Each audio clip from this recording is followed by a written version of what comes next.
Hey you guys, welcome back. Today we are going to, let me get the right pot. Oh god, I don't know what to do. Today we are going to transplant this sedum, this Burro's tail sedum, into a bigger pot. This poor thing looks like crap, and it's because I don't want to say that it's been neglected. I have it on a window ledge going up the stairs in my house, and it's right against the window, so every winter it gets pretty cold on one side, and in the summertime it gets really hot on one side, and then the other side, obviously, it's not in the window, it's just growing down shady-like, and it's just not the best, and also it's kind of out of normal reach, so I don't water it terribly often. Sometimes when I go down the stairs I'll put a glass of water on it. But I wanted to change all that. I wanted to give it a better life. We're putting it into... Give me a second. If you move it around too much, too many little pieces come off, which is fine. They're all going to grow into new little plants. Bought this hanging planter. Hanging planters are hard to find that are self-watering, that look nice for the inside. This one here is by... I don't even know. How do they say it? L-E-C-H-U-Z-A. Lechuzo? Or Lechuza? I'll write it down in the bottom here. Really, really beautiful pot. It's very decorative. It's got a faux wicker kind of look to it. And it's a self-watering container. I had to open it because we were measuring the stuff for to put it in the window. So I'll just put all this stuff to the side. It has an insert here, makes it a self-watering planter, so you'll water it, and then the water gets stuck in the reservoir, and then it just pulls it up. I'm sure you all know how self-watering pots work.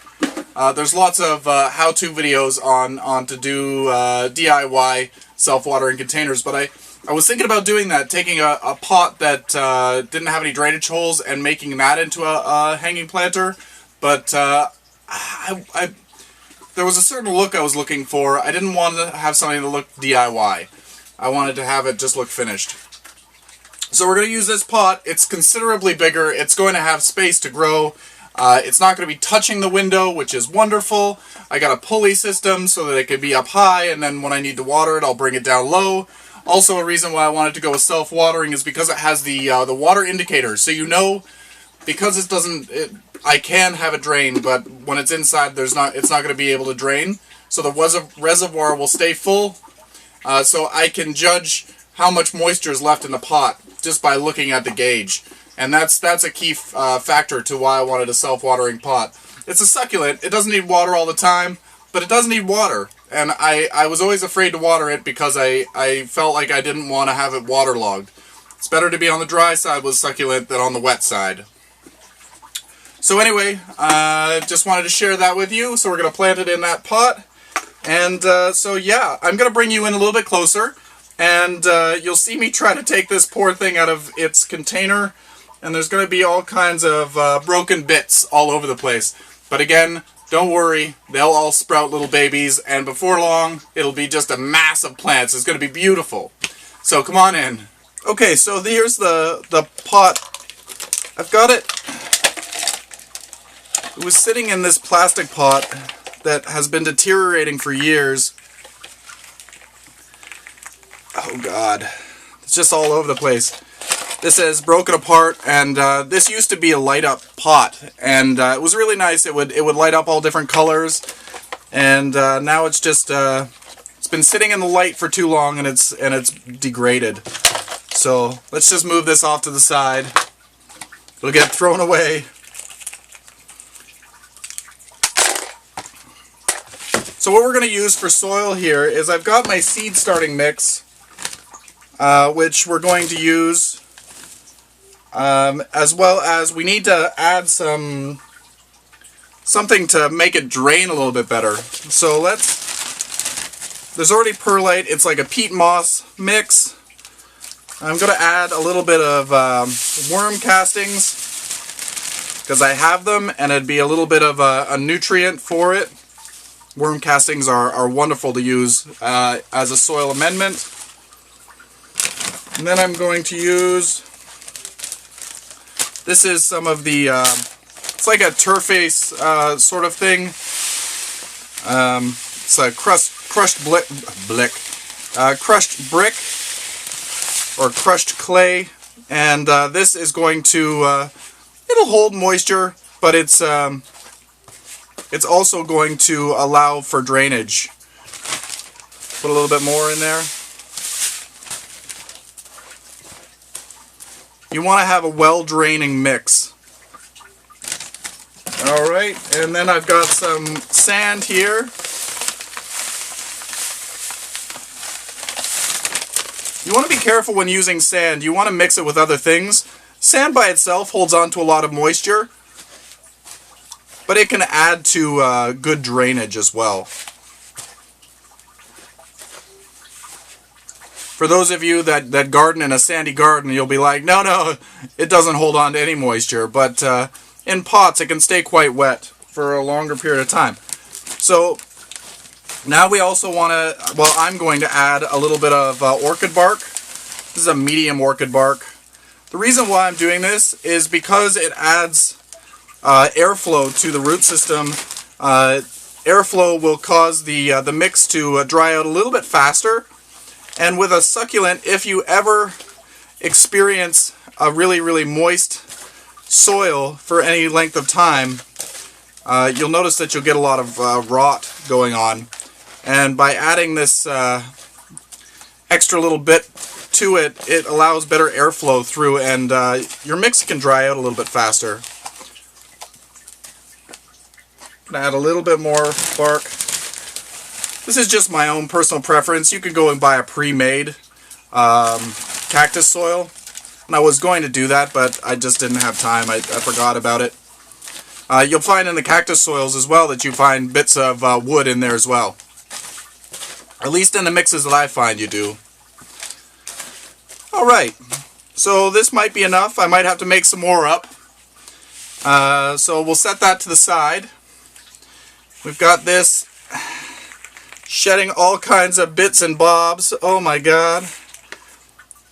Looks like it was flowering and I didn't even get to see it. It's very, very sad. I guess it was happy-ish. Or at one time, moving all of this off to the one side. It keeps dropping all kinds of babies. I'll leave this up here so you can look at it. So here is the self-watering container. With this self-watering container, they've given us some, it's like a gravel mix that they suggest putting on the bottom of the planter. It adds as drainage, and it also helps wick the water up. So we're just going to pour that in the bottom. Just level it off. So that is the beginning layer to the mix. Then we've got these interesting bits and bobs here off to the side. These are pretty cool. Need to get my instruction manual out. I've never put together a self-watering container before, so this is all new to me. Okay, so this is the device that will, in time, show us how much water is available. This red tube comes off. This is actually the little marker to tell you the water level. You get rid of this thing.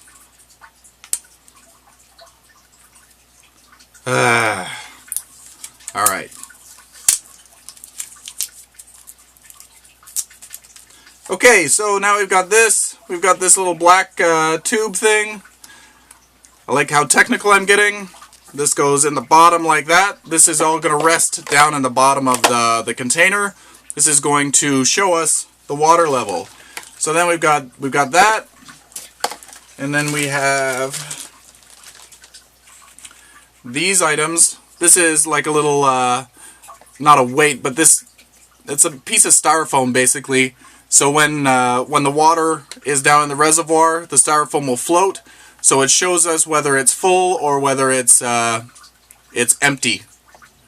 So that gets stuck to that like so. And then this will fall down into this pipe. Again, there's a lot of things online where you can make your own self-watering containers. And then this, I believe, goes on top of here.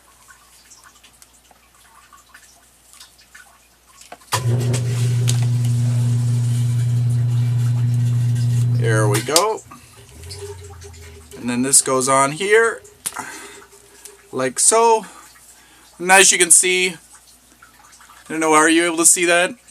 There is a maximum line, which is right here. And then there's the minimum line right here. So when it's empty, you won't be able to see the red spike. But when it's full, can you see the spike in there, the red thing? So anyway, that slides right down in there, and that will tell us the water level. How great is that? Super easy. And then to fill it with water, you're just going to be filling this reservoir right here, this hole. Just take your watering can and fill that up until it says max. You're good. Foolproof. So now what we're going to do is we're going to add some soil. Our mix.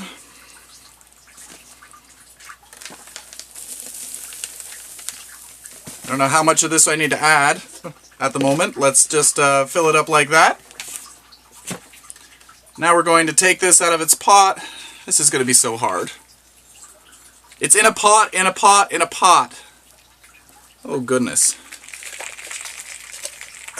Alright. Oh my god, this plant, it was in a few pots. So one thing that it did say in the instructions for this particular pot is to not break up the root ball. So I'm just going to place the plant in here. I want to have some of the arms dangle off to the sides. It's like a spider. Gross. And then we're going to add more soil. You're going to lose a lot of your little, a lot of these. And that's normal. It's sad, but again, these will create new plants. So I want to add soil all around here. You can also cut the stems and let them callus for a couple of days, and then plant them in the soil, and they will produce offsets as well. So you might be losing all kinds of bits and pieces, but your plant will just turn into a bigger, better plant in time. So I need a little bit more soil here. Okay, so we're back with some more mix. And it's all falling apart. I'm trying to be careful here, but it's just not working. That's part of the reason why I hadn't repotted it a long time ago, is because every time you touch this plant, hundreds of little pieces fall off. Hundreds. So it turns into a big mess every time. But again, just means more plants in the end, which is a good thing and it's a bad thing. Sometimes you get overwhelmed. These plants seem to grow in every pot in your house. Once you have one, you'll have a dozen. Once you have a dozen, well, your friends will have a dozen. They're great to give away. Alright. So with this, you don't want to fill it completely up with soil. You want to leave about a centimeter or a half an inch of space before the top of the pot. As per the instruction, I guess it's so that you can take the insert out at any given point, but I'm not 100% sure. So now we've got the plant itself in there. Now what we're going to do is we're going to take off all of these little bits that fell off. I'm just going to find them here. Might actually just sweep them up with a broom. That'll be a little bit easier, I think. Alright. So we're going to just take these, we're going to plunk them down in the soil. As easy as that.